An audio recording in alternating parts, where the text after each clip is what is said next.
As you can see, rivers like this, when you have major changes in the climate or major flooding, this will impact other facilities or other buildings around us. So that's something we really need to keep in mind as we move forward to address these kind of situations so that we don't have this reoccurring problem and how we go about changing the way we do things in the future. I'm Jim Baum with the Rhode Island Department of Environmental Management. I'm in the Office of Emergency Response, and I'm the Emergency Response Administrator for the Department of DEM. As an emergency response person, our daily operations tend to be more along the lines of dealing with emergencies, such as maybe with drums, homeowner oil tank spills, truck rollovers. Now we've kind of seen a switch in paradigm to include natural disasters. I've been with the state for 25 years now. And over the last 3 years, I've seen more natural disasters than I did in the prior 22 years of working with DEM. We're beginning to take a look into climate change and the issues associated with that. Not only being reactive, which we usually are on a daily basis, but becoming more proactive. Say you have an oil tank in the basement or outside and you know that area floods. Maybe you have strap downs or tie downs on that tank so the tank doesn't float away. Oil is lighter than water. So if it's an oil tank, it'll float up. It'll separate from its connections, and the contents of the tank will spread out, whether it be in the basement, outside on your property, and it goes wherever the water goes. So not only are you dealing with the cleanup of your own property perhaps, but the cleanup of a neighbor's property. And we've seen in the past where you have to remove the foundation or the cellar floor to get at the contaminated soil to remove that material.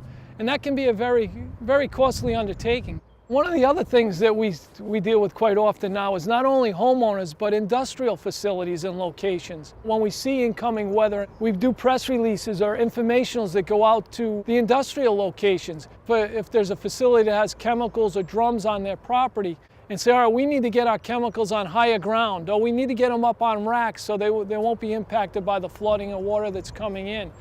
What usually happens when we have a significant issue like a Hurricane Sandy or something of the likes, they open up an incident command post, and what they have there is they set it up for ESFs, emergency support functions. If there's a situation, I would get a call to come down to the incident command post. What I would do at that point is work with the local jurisdictions.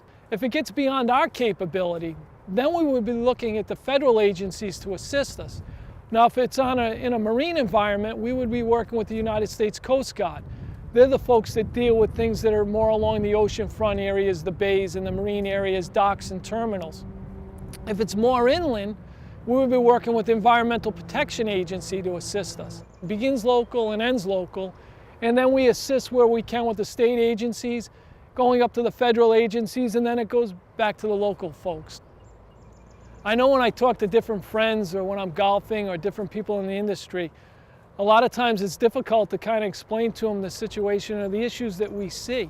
Over the last 3 years, like I've said, we've seen more storms than we have significant storms than I've seen in the last 22 years. It impacts all of us. And this is something that people really need to take into account, especially when you go to rebuild.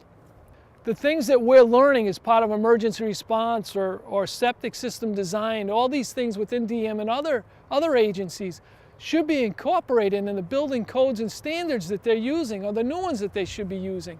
I mean, some of the folks may not think about tanks, oil tanks. Well, we do. It's just the little things that we may do now that will make significant differences when we have a major incident or a major situation going on. And hopefully all this will pay off in the long run to save our state and the government, the federal government, more money. That we're not wasting our money spinning our wheels doing the same things over and over again. That we really learn something from this and we make adjustments and we do things better next time. And we have a better understanding what we need to do. That everybody works together to provide information that benefits us all. I think people are starting to realize that we have a serious issue here.